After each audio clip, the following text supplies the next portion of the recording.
Hello and welcome to Filler Form. I am Aleem Akhtar, sociology teacher at Filler Form. तो अभी हम लोग कुछ कॉन्सेप्ट कर रहे थे इमाइल डर्कीम से रिलेटेड, उसी को कंटिन्यू करेंगे। 2 मिनट वेट करते हैं, सारे लोग ज्वाइन कर लें, उसके बाद स्टार्ट करते हैं।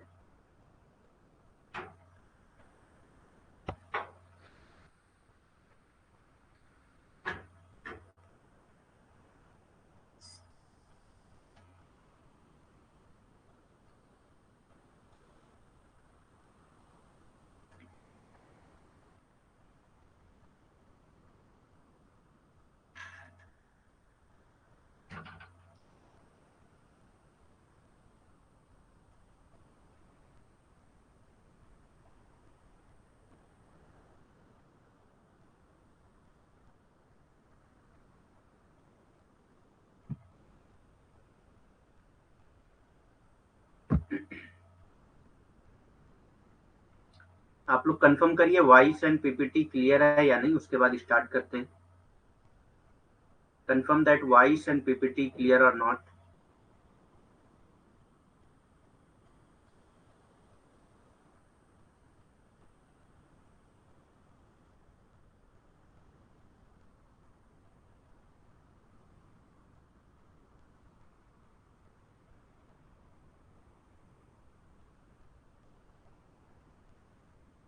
ओके,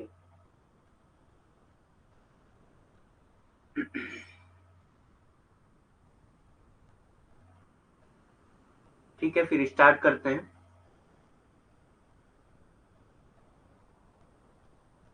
आपके फ्रेंड्स या रिलेटिव में जो भी फिलर फॉर्म अभी तक ज्वाइन नहीं किए हैं और यूजीसी नेट जेआरएफ की तैयारी करना चाहते हैं, वो मेरा रिफरल कोड अलीम10 यूज कर सकते हैं, जिससे आपको एक्स्ट्रा 10% डिस्काउंट मिल जाएगा। और ये सभी कोर्सेज पे अप्लाई होता है, चाहे वो सोशोलॉजी से रिलेटेड हो, फर्स्ट पेपर हो या दूसरे सब्जेक्ट से भी रिलेटेड हो। तो आप मेरा रिफरल कोड अलीम10 यूज कर सकते हैं।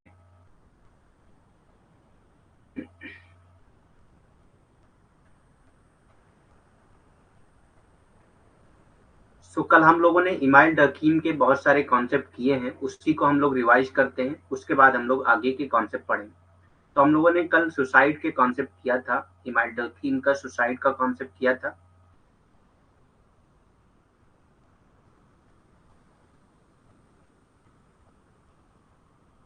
सुसाइड, इसमें मैंने बताया था कि दो वजहों से सुसाइड होता है। दो मीन्स दो फैक्टर हैं जिसकी वजह से सुसाइड होता है। एक है इंटीग्रेशन, एक है इंटीग्रेशन और दूसरा है रेगुलेशन।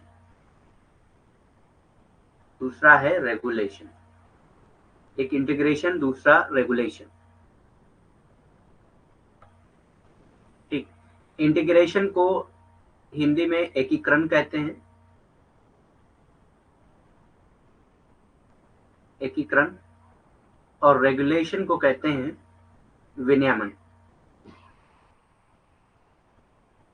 विनियमन।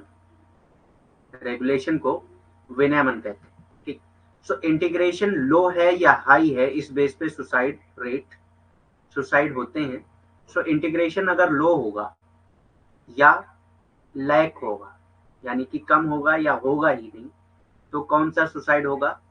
ये होगा इगोइस्टिक सुसाइड, इगोइस्टिक सुसाइड। ठीक, जिसको हिंदी में अहंकारी आत्महत्या कहा जाता है, अहंकारी आत्महत्या। ठीक, और इंटीग्रेशन अगर हाई होगा, सो कौन सा सुसाइड होगा? अल्ट्रोइस्टिक सुसाइड होगा, अल्ट्रोइस्टिक सुसाइड होगा। यानी कि हिंदी में कहते हैं अल्ट्रोइस्टिक सुसाइड, यानी कि परोपकारी आत्महत्या, परोपकारी आत्महत्या। ठीक, अब उसी तरह रेगुलेशन का है, रेगुलेशन अगर लो होगा या हाई होगा, दो बेस पे सुसाइड होगा। रेगुलेशन अगर लो होगा तब भी होगा, हाई होगा तब भी होगा। लो हो सकता है या लैक हो सकता है, दोनों हो सकते हैं। तो रेगुलेशन अगर लो होगा या लैक होगा, यानी कि होगा ही नहीं, तो एनॉमिक सुसाइड होगा, एनॉमिक सुसाइड होगा, जिसको हिंदी में भी एनॉमिक कहा जाता है। अगर रेगुलेशन विनियमन हाई होगा तो किस टाइप का सुसाइड होगा? विनियमन या रेगुलेशन हाई होगा तो होगा ये फैटलिस्टिक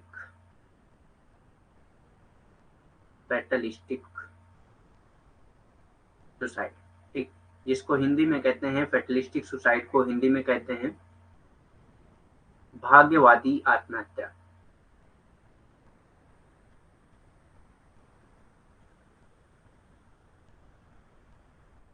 भाग्यवादी कह सकते हैं या घातक कह सकते हैं। भाग्यवादी आत्महत्या या घातक आत्महत्या। तो ये सुसाइड का पूरा चार्ट है, यही आप याद कर लीजिए, इसी से क्वेश्चन पूछे जाते हैं। इसमें आपसे क्वेश्चन ये भी पूछा जा सकता है कि ये किस बुक में लिखी गई थी, ये किस बुक में जो है सुसाइड के बारे में बात किया था इमाइल डर्कीम ने। सो ले सुसाइड करके एक बुक थी।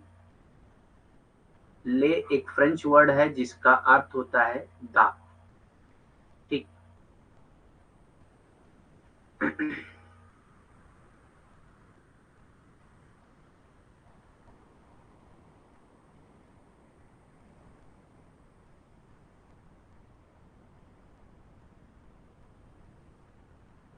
तो ये सारी चीजें कल हम लोगों ने पढ़ा था। आज हम स्टार्ट करने वाले हैं लॉ के बारे में। तो लॉ के दो टाइप्स बताए हैं इमाइल डर्कीम ने, रेप्रेसिव लॉ और रेस्टिट्यूटिव लॉ।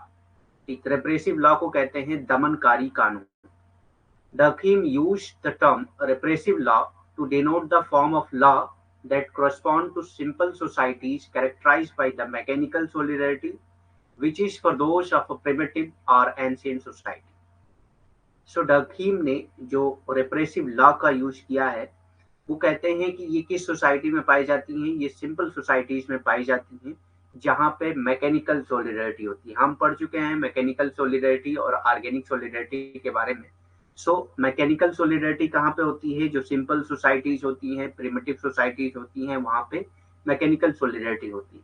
और जहाँ पे मैकेनिकल सोलिडरिटी होती है, ऐसी सोसाइटीज में रेप्रेसिव लॉ पाए जाते हैं। ठीक, which is for those of a primitive और एंशिएंट सोसाइटी। तो ये किसके लिए है? प्रिमिटिव सोसाइटी के लिए है या एंशिएंट सोसाइटी के लिए? दमनकारी कानून क्या है? डर्कीम ने दमनकारी कानून शब्द का इस्तेमाल कानून के उस रूप को दर्शाने के लिए किया है जो यांत्रिक एकजुटता की विशेषता वाले सरल समाजों से मेल खाता है। यानी कि ये ऐसे समाज में पाया जाता है जहां पे यांत्रिक एकजुटता होती है, और ये पुराने समाज यानी कि आदिम या प्राचीन समाज में पाए जाते हैं। तो जो दमनकारी कानून थे वो आदिम समाज में या प्राचीन समाज में पाए जाते हैं। तो आपसे इस तरह से क्वेश्चन पूछा जाता है कि प्रिमिटिव सोसाइटी में कौन सा लॉ पाया जाता है या मॉडर्न सोसाइटी में कौन सा लॉ पाया जाता है?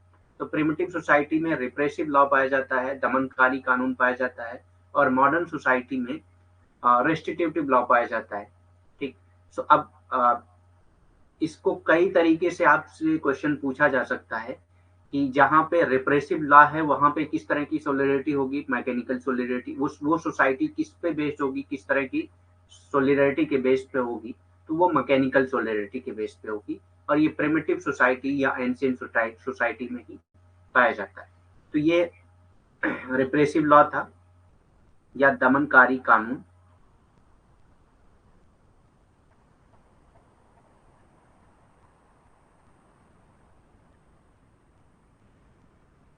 This means that the society is backward and uncivilized even. इसका क्या मतलब है कि सोसाइटी अभी सिविलाइज्ड नहीं है और बहुत बैकवर्ड कंडीशन में है। एक सोसाइटी जो है अभी बहुत बैकवर्ड है और अनसिविलाइज्ड है, इसी वजह से वहां पे रिप्रेसिव लॉ पाए जाते हैं। Repressive law is also known as penal law. Repressive law को पीनल लॉ के नाम से भी जाना जाता है, जहाँ पे सजा दी जाती है। सजा दी जाती है इसके बदले, मतलब आपने कोई जुर्म किया उसके बदले आपको सजा दी जाएगी, इसी को पीनल लॉ कहा जाता है, रिप्रेसिव लॉ कहा जाता है। ठीक। सो आपको ये भी याद रखना है कि रिप्रेसिव लॉ का दूसरा नाम क्या है? Penal law. This means that the society is backward and uncivilized even. Repressive law is also known as penal law. इसका मतलब ये है कि समाज पिछड़ा हुआ है और असभ्य भी है।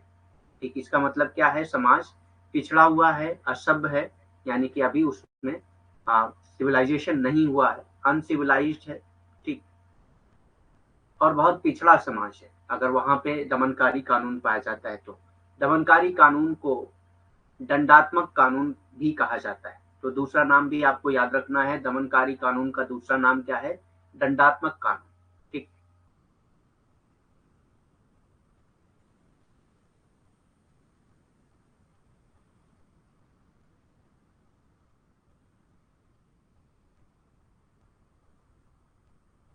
नेक्स्ट आता है रेस्टिट्यूटिव लॉ, यानी कि पुनर्स्थापनात्मक कानून। पुनर्स्थापनात्मक कानून जैसे कि रेस्टिट्यूटिव लॉ, तो इसका मतलब ही, इसके वर्ड से ही मतलब होता है कि जो आदमी जो जुर्म कर चुका है या कोई क्राइम कर रहा है, उसको उसके ओरिजिनल फॉर्म में लाना, यानी कि उसकी उसका सोशलाइजेशन फिर से करना और उसको फिर से एक अच्छा इंसान बना देना। यही रेस्टिट्यूटिव लॉ का मतलब होता है। और रेप्रेसिव लॉ का मतलब होता है आपने कोई जुर्म किया, उसकी आपको सजा मिलनी चाहिए। अब वो आप उससे सुधर रहे हैं नहीं सुधर रहे हैं, इससे कोई मतलब नहीं होता है। ठीक। लेकिन रेस्टिट्यूटिव लॉ में का यही मतलब होता है, इसका यही एम होता है कि ये चाहते हैं कि जो भी क्रिमिनल है वो एक अच्छा इंसान बन जाए। उस वजह से इस लॉ का इस्तेमाल किया जाता है। Restitutive law, which does focus on the victim when there is a crime, since there are no commonly shared belief about what damages societies. तो रेस्टिट्यूटिव लॉ ज्यादातर फोकस करता है विक्टिम पे, जिसको लॉस हुआ है। ठीक। उसके लॉस को कैसे भरपाई की जा सकती है, उस पे ज्यादातर फोकस किया जाता है। क्योंकि हम सोसाइटी में ये डिसाइड नहीं कर सकते कि किसकी वजह से सोसाइटी को सबसे ज्यादा डैमेज होता है। ठीक। किस वजह से सोसाइटी को सबसे ज्यादा डैमेज होता है, ये हम डिसाइड नहीं कर सकते। इसीलिए हम ज्यादातर विक्टिम पे फोकस करते हैं कि उसको सही कंडीशन में कैसे लाया जा सकता है। ठीक। पुनर्स्थापनात्मक कानून जो अपराध होने पर पीड़ित पर ध्यान केंद्रित करता है। पुनर्स्थापनात्मक कानून जो अपराध होने पर पीड़ित पर ध्यान केंद्रित करता है, यानी कि जो पीड़ित है उसकी पुनर्स्थापना करने पे ज्यादातर फोकस की जाती है, उसको पिछले जैसी कंडीशन में लाने की कोशिश की जाती है। क्योंकि समाज को किस चीज से नुकसान होता है, इसके बारे में आमतौर पर कोई साझा धारणा नहीं। ठीक। इसके बारे में कोई साझा धारणा नहीं है कि आप किस चीज को ये कह सकते हैं कि इससे समाज को सबसे ज्यादा नुकसान हो रहा है। इस बात पे आप कभी भी सहमत नहीं हो सकते। ठीक। तो इसी वजह से ये ज्यादातर जो पीड़ित हैं उस पर ज्यादातर फोकस करते हैं। Restitutive law correspond to the organic state of society and is made possible by more specialised bodies of society such as courts and law. तो ये कोई भी नहीं बना सकता है, ये एक बॉडी बनाती है, एक ऑर्गेनिक स्टेट ऑफ सोसाइटी बनाती है इसको। ठीक। और ये स्पेशलाइज्ड बॉडी द्वारा इसको संचालित किया जाता है, जैसे कोर्ट्स या लॉयर्स के जरिए। ठीक। तो कोई भी रेस्टिट्यूटिव लॉ को खुद से नहीं कर सकता है। ठीक। ठीक। पुनर्स्थापनात्मक कानून समाज की जैविक स्थिति से मेल खाता है और इसे अदालतों और वकीलों जैसे समाज के अधिक विशिष्ट निकायों द्वारा संभव बनाया जा सकता है। तो ये सिर्फ वकील और अदालत ही कर सकते हैं, दूसरा कोई इस तरह का कानून इस्तेमाल नहीं कर सकता है। ठीक। सो आपको जो रेस्टिट्यूटिव लॉ या रेप्रेसिव लॉ से जो क्वेश्चन पूछे जाते हैं वो मैं आपको बता दूं। तो सबसे पहले आपको क्वेश्चन ये पूछा जा सकता है, अभी तक जो क्वेश्चन पूछे गए हैं वो ये पूछे गए हैं कि रेस्टिट्यूटिव लॉ और रिप्रेसिव लॉ की बात कौन करता है। तो ये इमाइल डर्कीम बात करते हैं। ठीक। और इमाइल डर्कीम ने रेस्टिट्यूटिव लॉ की बात कौन से सोसाइटी के लिए किया है, तो मॉडर्न सोसाइटी के लिए किया है। ठीक। और रिप्रेसिव लॉ किस सोसाइटी के लिए कहा है, तो वो प्रिमिटिव सोसाइटी या एंशिएंट सोसाइटी के लिए, पिछड़े समाज या प्राचीन समाज में के लिए बात किया है। और जो रेस्टिट्यूटिव लॉ है यानी कि पुनर्स्थापनात्मक कानून जो है वो आधुनिक समाज के बारे में उन्होंने दिया है। ठीक।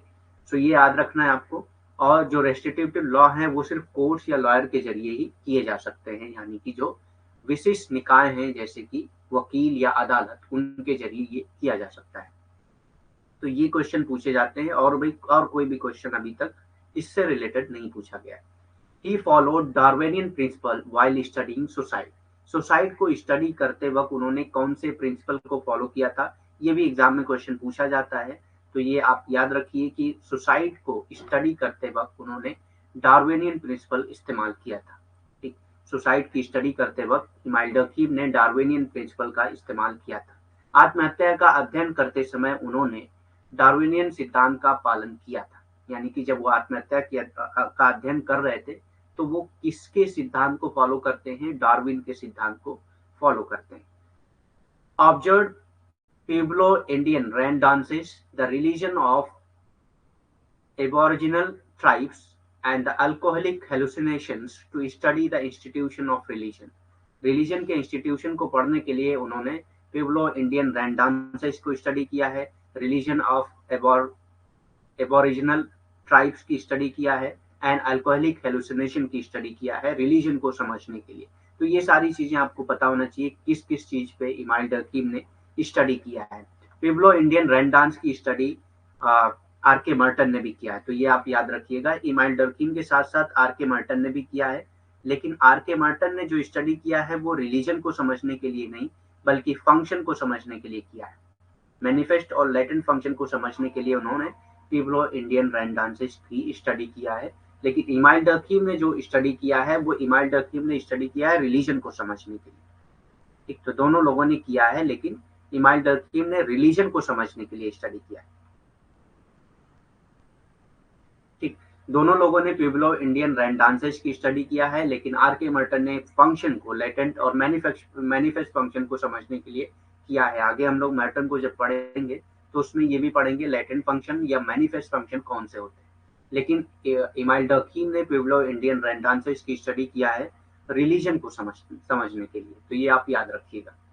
ठीक, धर्म की स्थापना का अध्ययन करने के लिए पिब्लो भारतीय वर्षा नृत्य, आदिवासी जनजातियों के धर्म और मादक मतभ्रम का अवलोकन किया है। यानी इन सब की स्टडी, जैसे कि पिब्लो भारतीय वर्षा नृत्य, आदिवासी जनजातियों के धर्म और मादक मतिभ्रम का अवलोकन जो है ये इमाइल डर्कीम ने किया है। क्या?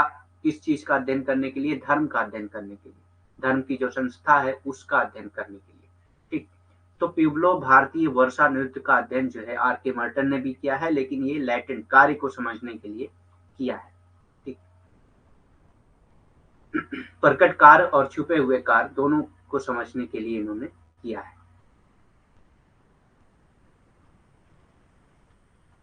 अप्रकट कार्य,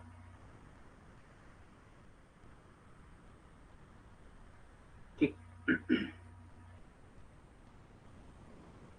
उसके बाद यहाँ पे हम लोग कंप्लीट करते हैं इमाइल डर्कीम के जितने कॉन्सेप्ट थे।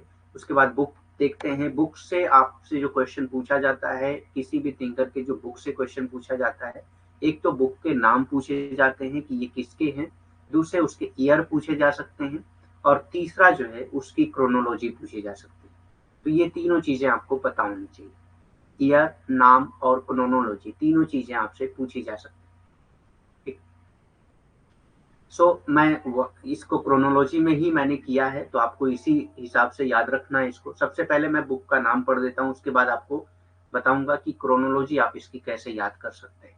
तो division of labour in society, ये 1893 में इन्होंने लिखा था। The rules of sociological method, ये पब्लिश हुई है 1895। On the normality of crime 1895। Suicide 1897, जो हम लोग पढ़ चुके हैं। The provision of incest and its origin 1897. Elementary form of religious life 1912. Education and sociology 1922. Moral education 1925. ठीक,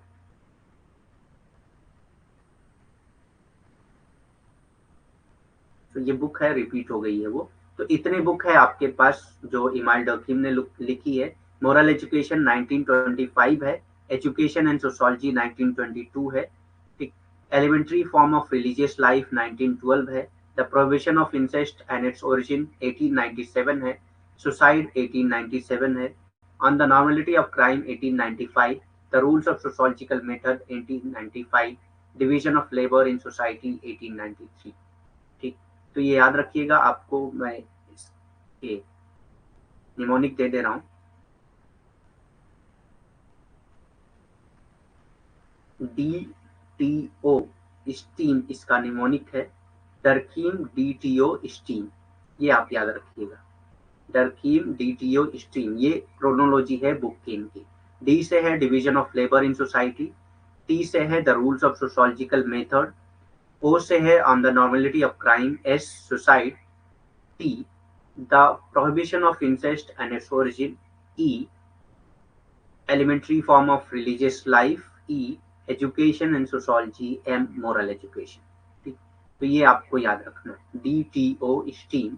इस क्रोनोलॉजी से आप याद कर सकते हैं। डर्कीम की क्रोनोलॉजी पूछी जाती है एग्जाम में, कई बार पूछी गई है, मैच करने के लिए भी आ जाती है क्रोनोलॉजी, तो आपको पता होना चाहिए। तो यहाँ पे हम लोग डर्कीम के सारे कॉन्सेप्ट कर चुके हैं। अब हम लोग इनसे रिलेटेड कुछ क्वेश्चन करेंगे, उसके बाद क्लास डीप करेंगे। कल हम लोग दूसरे थिंकर को स्टडी करेंगे। सो इमाइल डर्कीम, पहला क्वेश्चन है आपका, email डर्कीम endeavor to establish sociology as separate discipline centered on his efforts to। तो इमाइल डर्कीम ने सोशोलॉजी को एक सेपरेट डिसिप्लिन बनाने की कोशिश की, क्यों किया था? To develop an all-encompassing synthesis of major sociological perspective, demonstrates the influence of social forces on people's behavior, so how an understanding of sociological principle could be used to solve social problem, chart the evolution of major social institutions। Answer आपको fast देना है, 5 question करेंगे हम लोग।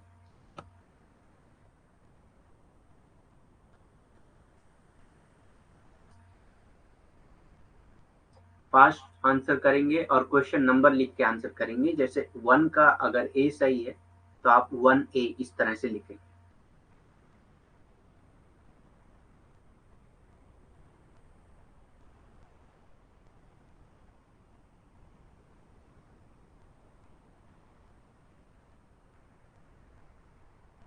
जितने लोगों ने join किया है सबको आंसर करना है।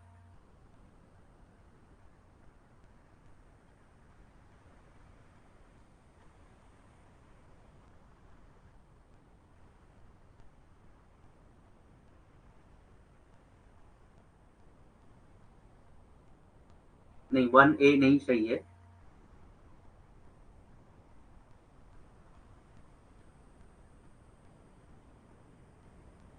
कॉपी मत करिए, जरूरी नहीं है कि मैं एग्जांपल दे रहा हूं तो आंसर भी वही होगा।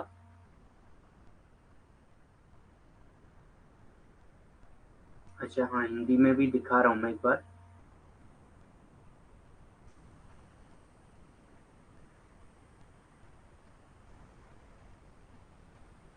इमाइल डर्कीम का समाजशास्त्र को एक अलग शैक्षणिक अनुशासन के रूप में स्थापित करने का प्रयास उनके प्रयासों पर केंद्रित है, यानी कि किस चीज का प्रयास कर रहे थे। ठीक, सो पहला है प्रमुख समाजशास्त्रीय परिप्रेक्ष्यों का एक सर्वव्यापी संश्लेषण विकसित करना, लोगों में व्यवहार पर सामाजिक शक्तियों के प्रभाव का प्रदर्शन करने के लिए, दिखाएं कि सामाजिक समस्याओं को हल करने के लिए समाजशास्त्रीय सिद्धांत की समझ का उपयोग कैसे किया जा सकता है, प्रमुख सामाजिक संस्थाओं के विकास का चार्ट बनाने के लिए।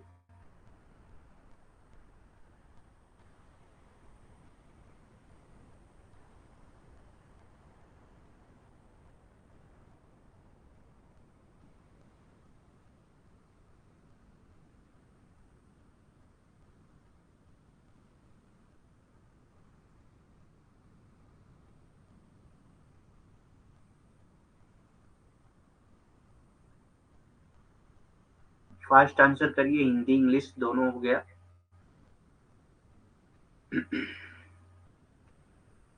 So the answer for this question is C, that is, ये दिखाने के लिए इसकी सामाजिक समस्याओं को हल करने के लिए समाजशास्त्रीय सिद्धांतों की समझ का उपयोग कैसे किया जा सकता है। ठीक, सी होगा इसका answer. So how an understanding of sociological principle could be used to solve social problem। ठीक, next question, that is question number 2।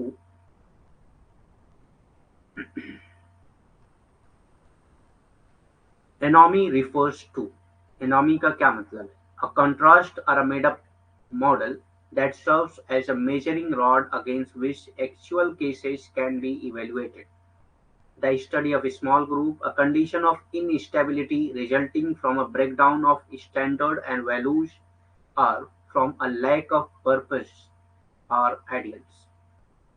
D है a set of statement that seeks to explain problems, action or behavior. ठीक. So economic suicide अगर आपने ध्यान से देखा होगा, पढ़ा होगा, तो आपको पता चल जाएगा कि एनॉमी का क्या मतलब है. अच्छा, एनॉमी की बात दो लोगों ने किया है. एक बात करते हैं इमाइल डर्कीम और दूसरे आर के मर्टन ने भी एनॉमी की बात किया है.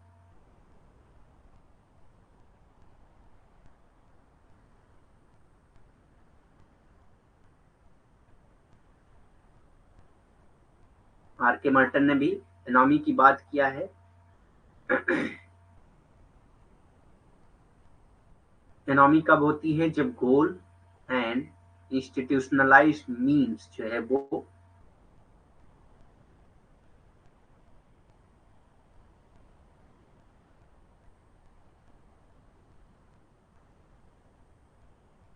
गोल एंड इंस्टीट्यूशनलाइज्ड मीन्स जब एक साथ मैच नहीं करते हैं तब एनॉमी होती है. ठीक. हिंदी में भी देख लीजिए. एनॉमी का तात्पर्य क्या है? एक निर्माण या एक बना हुआ मॉडल जो मापने वाली छड़ी के रूप में कार्य करता है जिसके विरुद्ध वास्तविक मामलों का मूल्यांकन किया जा सकता है. बी है छोटे समूहों का अध्ययन. सी है मानकों और मूल्यों के टूटने या उद्देश्य या आदर्शी की कमी के कारण उत्पन्न अस्थिरता अस्थिरता की स्थिति. डी है कथनों का एक समूह जो समस्याओं, कार्यों या व्यवहार की व्याख्या करता है.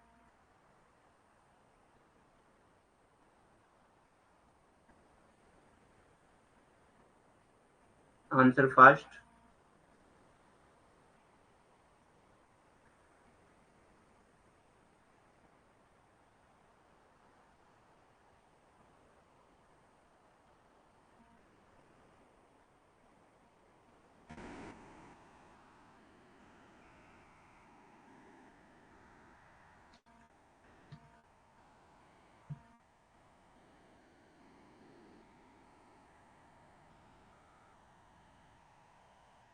So the answer for this question is C, that is a condition of instability resulting from a breakdown of standard or values.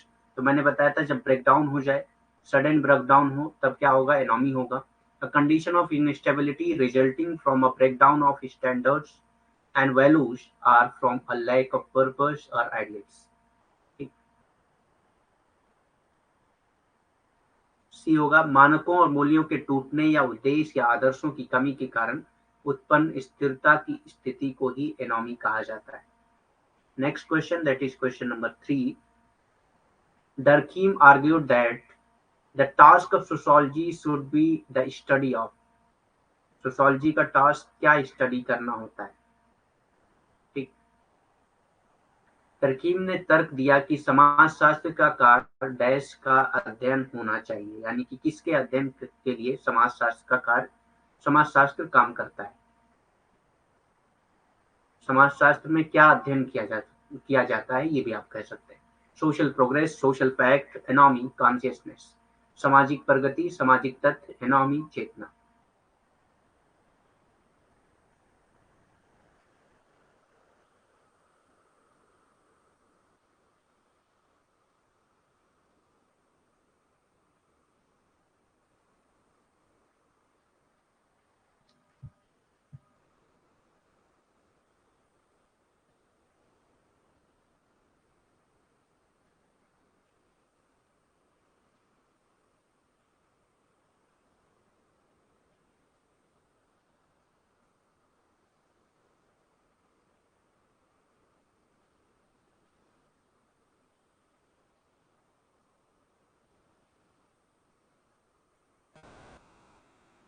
Answer fast.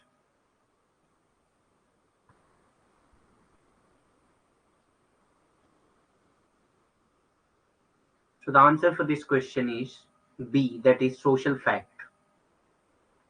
Durkheim argued that the task of sociology should be the study of social fact. Durkheim ने तर्क दिया कि समाजशास्त्र का कार्य सामाजिक तथ्य का अध्ययन होना चाहिए.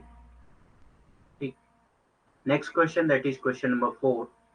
According to Durkheim, the simplest and most basic form of religion is, हम लोग पढ़ चुके हैं किसको डरकीम कहते हैं कि it is the simplest and most basic form of religion. कहीं कहीं पे आता है most elementary form of religion. किसको डरकीम ने एलिमेंट्री फॉर्म ऑफ रिलीजन माना है? कहीं कहीं पे पूछा जाता है कि इसको डरकीम ने बेसिक फॉर्म ऑफ रिलीजन माना है। कहीं पे ये भी पूछा जाता है कि इसको डरकीम ने सिंपलेस्ट फॉर्म ऑफ रिलीजन माना है। ठीक। डरकीम के अनुसार धर्म का सबसे सरल एवं बुनियादी स्वरूप क्या होता है? Sacred, animism, profane, totemism. पवित्र, जीववाद, अपवित्र, टोटेमवाद।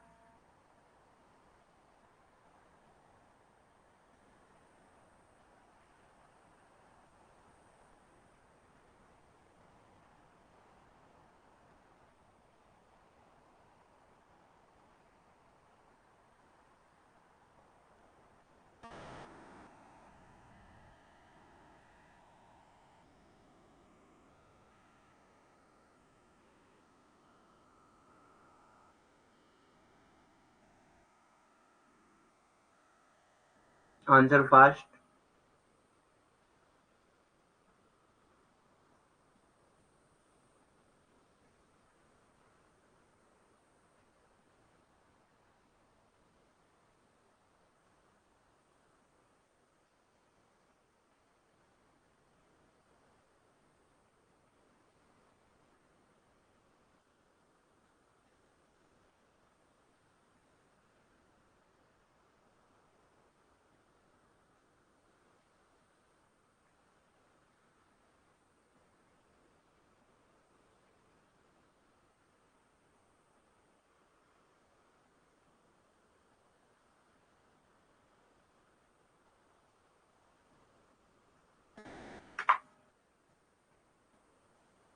So the answer for this question is totemism. Totemism को ही इमाम डरकीम ने most elementary form of religion माना है, most simplest form of religion, most basic form of religion माना है।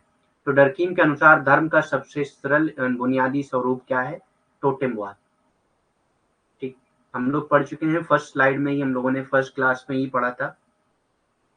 Next question, that is question number 5। The term used by the Durkheim to indicate the communal belief, morals, and attitude of society. Collective morals, collective consciousness, collective behavior, collective conscience. डरकीम द्वारा किसी समाज की सांप्रदायिक मान्यताओं, नैतिकता और दृष्टिकोण को इंगित करने के लिए इस्तेमाल किया जाने वाला शब्द कौन सा है? समाज, सामूहिक नैतिकता, सामूहिक चेतना, सामूहिक व्यवहार, सामूहिक विवेक।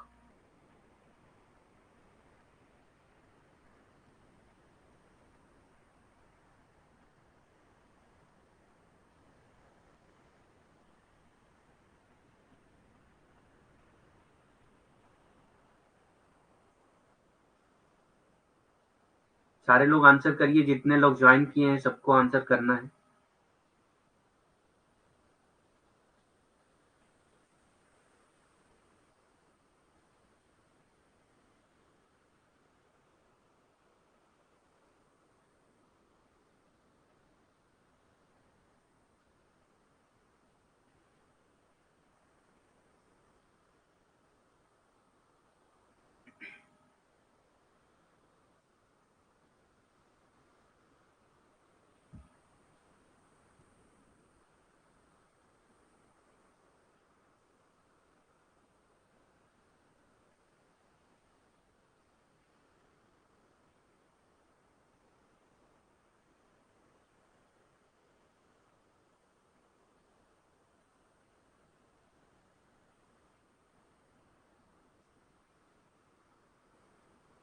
So the answer for this question is D, that is collective conscience. The term used by the Durkheim to indicate the communal belief, morals, and attitude of society is collective conscience. डरकीम द्वारा किसी समाज की सांप्रदायिक मान्यताओं, नैतिकता और दृष्टिकोण को इंगित करने के लिए इस्तेमाल किया जाने वाला शब्द सामूहिक विवेक है। Next question, that is question number 6। According to Emile Durkheim, the collective ways of thinking, feeling, and acting is known as। According to Emile Durkheim, the collective ways of thinking, feeling, and acting is known as. Emile Durkheim के अनुसार सोचने, महसूस करने और कार्य करने के सामूहिक तरीके को क्या कहा जाता है? और ये उस चीज की डेफिनेशन भी है। Social integration, social solidarity, social norm, social fact. सामाजिक एकीकरण, सामाजिक एकजुटता, सामाजिक मानदंड, सामाजिक तत्व।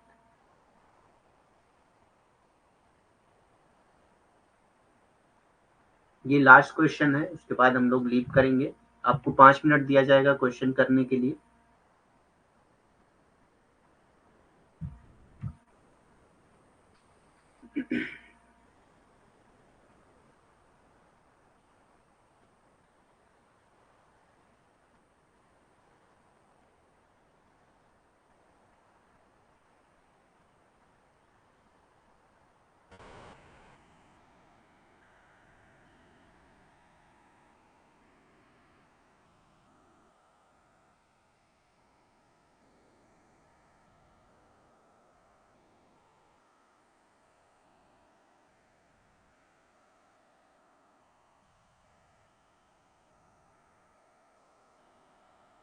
फास्ट आंसर करिए आप लोग।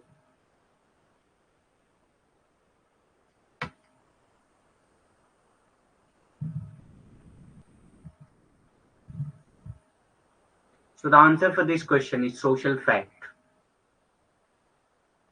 So according to Emile Durkheim, the collective ways of thinking, feeling and acting is known as social fact. Emile Durkheim के अनुसार सोचने, महसूस करने और कार्य करने के सामूहिक तरीके को सामाजिक तत्व कहा जाता है। ठीक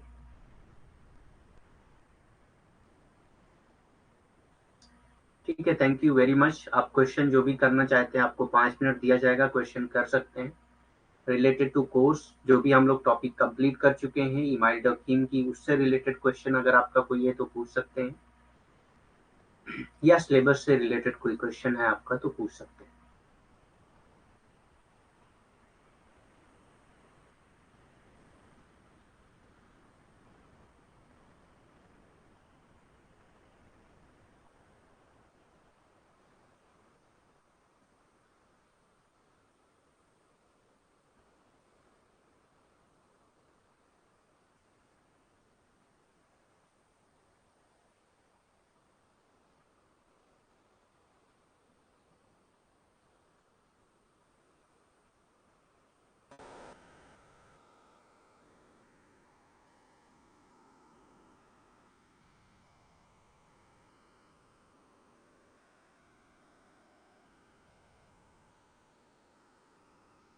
नहीं, क्लास का टाइम 3 बजे ही रहेगा।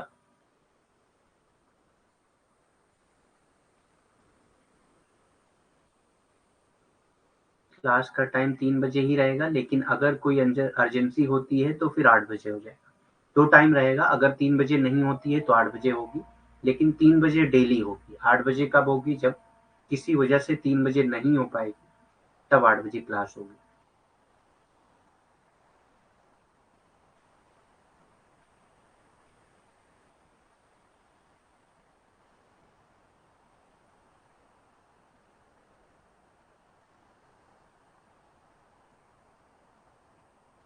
Any other question?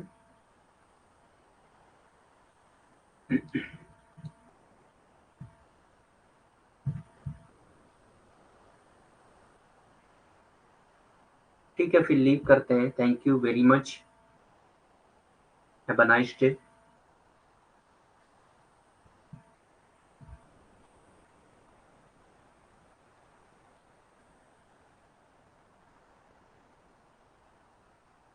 तैयारी के लिए देखिए, आपको सारी क्लासेस करनी है और उसकी रिकॉर्डेड क्लासेस भी आपको देखनी है। जो पीडीएफ अपलोड होते हैं वो आपको पढ़ने हैं। अगर हम लोग के साथ आप तैयारी करना चाहते हैं तो आप यही कर सकते हैं कि डेली क्लासेस आप देखिए, उसकी पीडीएफ पढ़िए। एटलीस्ट आप इतना करिए। बाकी आप खुद से पीवाईक्यू अगर कर सकते हैं अभी से तो कर लीजिए, वैसे अभी से ना करें तो बेहतर है। उसकी ये वजह है कि आपका जब एक बार कॉन्सेप्ट पूरा हो जाता है, तब जब आप पीवाईक्यू करते हैं तो आपको करने में भी मजा आता है और कुछ क्वेश्चन आपके सॉल्व भी होने लगते हैं, तो उसमें आपकी कॉन्फिडेंस भी डेवलप होती है। और हमारा जो तरीका है, हम लोग पहले सारे सिलेबस कंप्लीट करते हैं, फिर उससे रिलेटेड टॉपिक वाइज एमसीक्यूज करते हैं, फिर पीवाईक्यू करते हैं। और एक्स्ट्रा कॉन्सेप्ट जो हैं, जो सिलेबस के बाहर के कॉन्सेप्ट हैं लेकिन पूछे जाते हैं, बहुत ज़्यादा ऐसे कॉन्सेप्ट नहीं है, लेकिन जो भी ऐसे कॉन्सेप्ट हैं जो सिलेबस के बाहर के पूछे जाते हैं, वो भी हम लोग डिस्कस करते हैं क्लास में। तो साथ में आप तैयारी कर सकते हैं और कुछ नहीं कहा जा सकता है इसमें। हाँ, ये है कि जो कॉन्सेप्ट यहाँ पे पढ़ाए जा रहे हैं वो एटलीस्ट आप डेली पढ़ें, और उससे रिलेटेड कोई भी कुछ भी अगर आपको नेट पे मिल जाता है, किसी दूसरी बुक में मिलता है, तो आप पढ़ें। और अगर कुछ छूटता है, उनसे रिलेटेड कोई कॉन्सेप्ट ऐसा है जो छूट रहा है, तो आप बता भी सकते हैं क्लास में कि हम लोगों ने ये कॉन्सेप्ट नहीं किया है। ठीक, तो इस तरह से हम लोग कर सकते हैं साथ में तैयारी अगर करना है तो।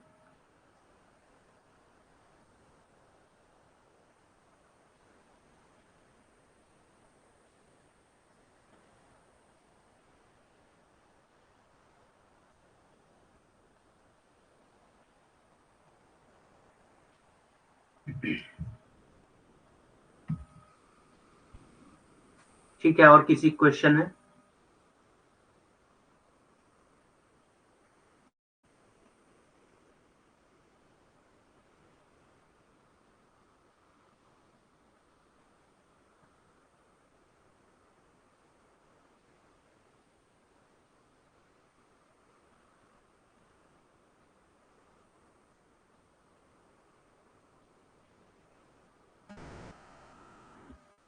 तो इमाम हकीम के सारे पीडीएफ आपको कल अपलोड हो जाएंगे। एक तो हो गया है, दो और होंगे कल, तो ये तीनों पीडीएफ आपको पढ़ना है।